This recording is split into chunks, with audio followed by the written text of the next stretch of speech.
이번 시간에 우리 페이지 크기에 대해서 같이 한번 살펴보도록 하겠습니다. 우리가 가상 기억 장치라는 걸 이제 구현할 때 그때 이제 시스템 성능에 이제 영향을 미치는 그런 요소들이 여러 가지가 있어요. 거기에는 이제 우리 페이지 크기라는 것도 있고요. 우리 로컬리티라는 것도 있고, 우리 워킹 셋이라는 것도 있고요. 페이지 부재 빈도라는 것도 있고, 우리 프리페이징이라는 것도 있고, 이렇게 이제 여러 가지가 있습니다.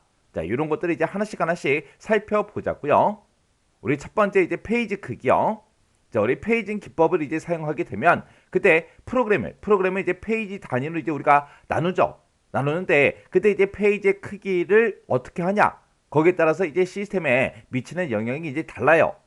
그때 페이지 크기를 이제 크게 했을 때는 어떻게 되는지, 작게 했을 때는 어떻게 되는지 그런 것들을 이제 한번 살펴보자고요. 우리가 일반적으로 이제 가상기억 장치를 이제 구현할 때는 우리가 페이징 기법을 이제 사용하거나 아니면 세그먼테이션 그 기법 그 둘 중에 이제 하나를 이제 보통 이제 많이 사용을 합니다. 그때 이제 페이징 기법과 우리 세그먼테이션 기법 그 두 가지의 가장 큰 차이점은 페이지를 우리가 구성을 할 때 동일한 크기로 할 거냐 아니면 동일하지 않은 그런 크기로 할 거냐 거기에 따라서 우리 페이징 기법이다 세그먼테이션 기법이다 그렇게 이제 두 가지로 나눠지는 거죠. 그래서 우리 페이징 기법이라는 거 얘는 페이지를 이제 구성할 때 우리가 이제 동일한 크기로 이제 구성하는 걸 보고 얘기하는 거죠. 그때 일반적으로 우리가 사용하는 그런 페이지의 크기는 1kb에서 이제 4kB 그 정도의 이제 크기로 우리가 페이징을 합니다. 자, 예를 들어서 지금처럼 이렇게 이제 주기억 장치가 하나 있고요. 그리고 내가 실행시키고자 하는 프로그램이 지금처럼 이렇게 있는데 요걸 이제 같은 크기로 이렇게 이제 전부 다 이제 쪼갰습니다. 그때 이 프로그램 중에서 지금 당장 이제 실행할 때 필요한 그런 페이지들만 우리가 이제 주기억 장치로 이제 옮겨와서 우리가 그 내용을 이제 실행을 시키고 그 다음에 얘네들이 전부 다 이제 실행된 다음에 그 다음에 4번, 5번이 필요하다. 그러면 이 4, 5번을 다시 우리 주기억 장치로 이제 실제로 가지고 와서 그것들을 또 실행시키고 그 다음에 이제 7번이 필요하다. 그럼 7번을 또 가져다가 페이지 교체 알고리즘에 의해서 이제 7번을 이제 가지고 와서 우리가 또 실행을 시키고 이런 식으로 해서 우리가 이제 주기억 장치의 크기보다 크기가 큰 그런 프로그램을 우리가 실행시키는 그런 방법을 보고 얘기하는 거죠. 그러면 지금 여기서는 이제 우리가 이런 페이지를 이제 구성을 할 때 우리가 만약에 이제 4kg로 그렇게 이제 나눠서 전부 다 이제 구성을 했다라고 가정을 하고요. 또 하나는 이제 1kg로 이렇게 전부 다 나눠서 우리가 이제 페이지를 구성했다고 가정을 한번 해보자고요. 그렇게 이제 페이지 크기가 클 때가 있고 작을 때가 있고 그렇게 이제 두 가지가 있겠죠. 만약에 내가 지금 실행시키고자 하는 그 프로그램이 하나 있어요. 그 프로그램의 크기가 만약에 이제 13kg라고 그렇게 이제 가정을 한번 해보자고요. 13kg짜리 이제 프로그램을 이제 내가 사용을 할 건데 그때 이제 페이지를 이제 4kg 단위로 이제 나눈다고 생각을 한번 해보자고요. 그러면 맨 처음에 이제 4kg가 이제 하나가 생성이 되겠죠. 그 다음에 또 4kg짜리가 또 생길 거고 그 다음에 또 4kg짜리가 또 생길 거예요. 그 다음에 이제 남는 게 이제 1kg가 남겠죠. 해서 그 다음 이제 프로그램이 이제 1kg다 해서 이렇게 이제 생성이 돼서 총 13kg가 이렇게 이제 생성이 될 거라고요.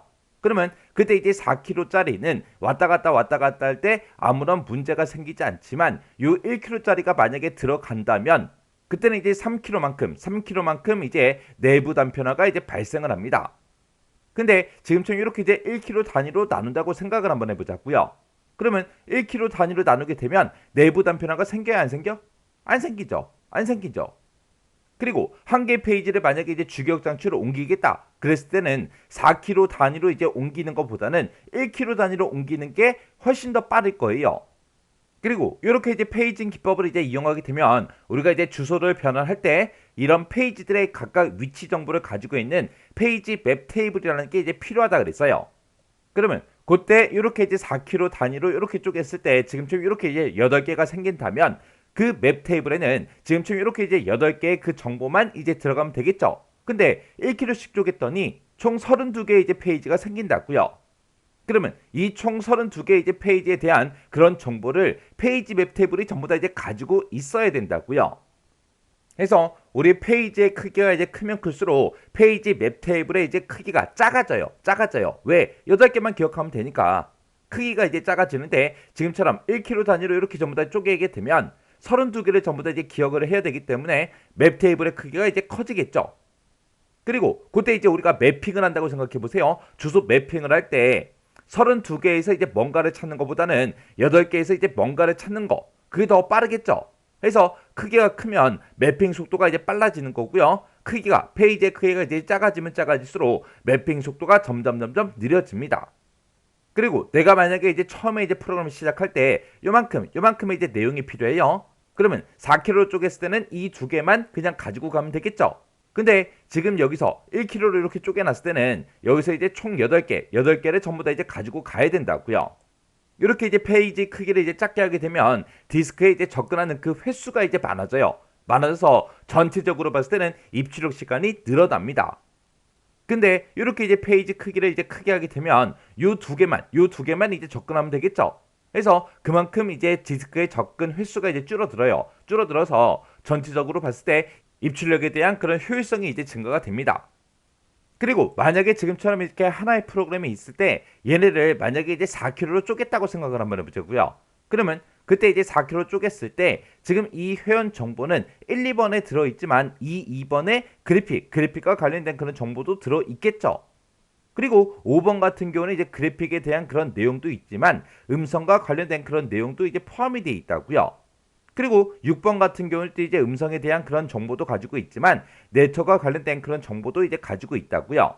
그래서 우리가 페이지 크기를 이제 크게 이제 구성하게 되면 이렇게 이제 불필요한 내용까지 전부 다 이제 주기억 장치의 적재가 될 수도 있어요. 근데 페이지 크기가 만약에 작다, 1kg 전부 다 쪼갰다고 생각해 보세요. 그러면 불필요한 내용이 이제 주기억 장치에 이제 적재될 확률이 그만큼 이제 적어지겠죠. 해서 효율적으로 이제 워킹셋을 우리가 유지할 수 있습니다. 그래서 우리가 이제 페이징 기법에서 페이지 크기를 이제 어떻게 하냐, 그 크기에 따라서 페이지의 크기에 따라서 시스템에 이제 미치는 그런 영향이 이제 서로 달라요. 자, 그럼 요 내용 이제 정리 한번 해보자고요. 우리가 이제 페이징 기법에서 페이지 크기가 이제 작을 때도 있고 클 때도 있죠. 그때 이제 비교 한번 해보자고요. 우리 페이지 크기가 이제 작으면 작을수록 페이지의 이제 단편화가 이제 감소가 됩니다. 그리고 한 페이지를 만약에 우리가 이제 주기억 장치로 이동하겠다 그랬을 때 그 이동하는 그 시간이 이제 줄어들어요. 근데 페이지의 크기가 이제 크면 페이지의 이제 단편화가 이제 증가가 되겠죠. 그리고 한 개의 이제 페이지를 우리가 이제 주기억 장치로 이제 이동할 때 그 이동하는 시간이 이제 그만큼 늘어납니다.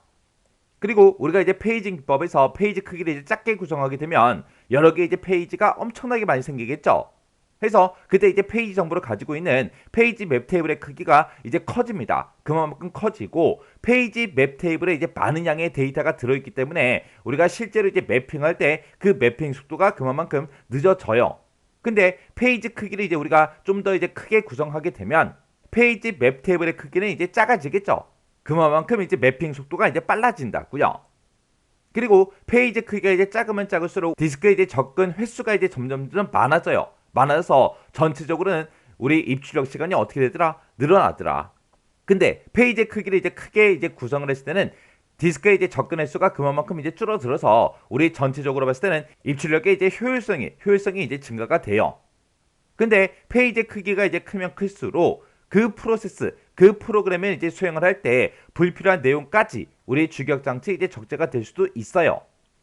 근데 페이지 크기를 이제 작게 이제 구성을 하게 되면 불필요한 내용이 이제 주기억 장치에 적재될 확률이 그만큼 이제 적어지겠죠. 적어지기 때문에 효율적인 우리가 워킹셋을 이제 유지할 수 있습니다. 자, 지금 여기 보게 되면 이제 워킹셋이라는 말이 나오는데 이 워킹셋이라는 거는 프로세스가 이제 일정 시간 동안 자주 참조하는 그 페이지들의 집합을 보고 우리가 이제 워킹셋이라고 그렇게 이제 불러요. 자, 이 워킹셋은 이제 좀 이따가 우리가 뒤 시간에 이제 배울 거예요. 그리고 페이지의 크기가 작으면 작을수록 이제 로컬리티에 더 일치할 수 있기 때문에 기억 장치의 효율이 이제 높아집니다. 여기 보게 되면 이제 로컬리티하고 나오죠. 이 로컬리티를 우리말로 하게 되면 지금처럼 이렇게 됩니다. 로컬리티가 우리말로는 이제 국부성이다, 지역성이다, 구역성이다, 국수성이다 그렇게 이제 부르기도 해요. 이 로컬리티라는 거는 우리 프로세스가 이제 실행되는 동안에 우리가 주기억 장치를 이제 참조할 때 일부 페이지만 집중적으로 참조하는 그런 성질을 보고 우리가 이제 로컬리티 그렇게 이제 부릅니다. 그래서 이 로컬리티도 우리가 이제 다음 시간에 좀 더 이제 자세히 살펴볼 거예요. 그래서 우리가 이번 시간에 이제 꼭 기억하셔야 되는 거는 페이지 크기가 이제 클 때가 있고 작을 때가 있고 이렇게 이제 두 가지가 있죠. 그때마다 이제 장단점이 있다고요. 그래서 요 두 개의 이제 장단점 정확하게 여러분들이 기억을 하셔야 돼요. 자, 그럼 요 내용 잘 정리하고 지나가시기 바랍니다.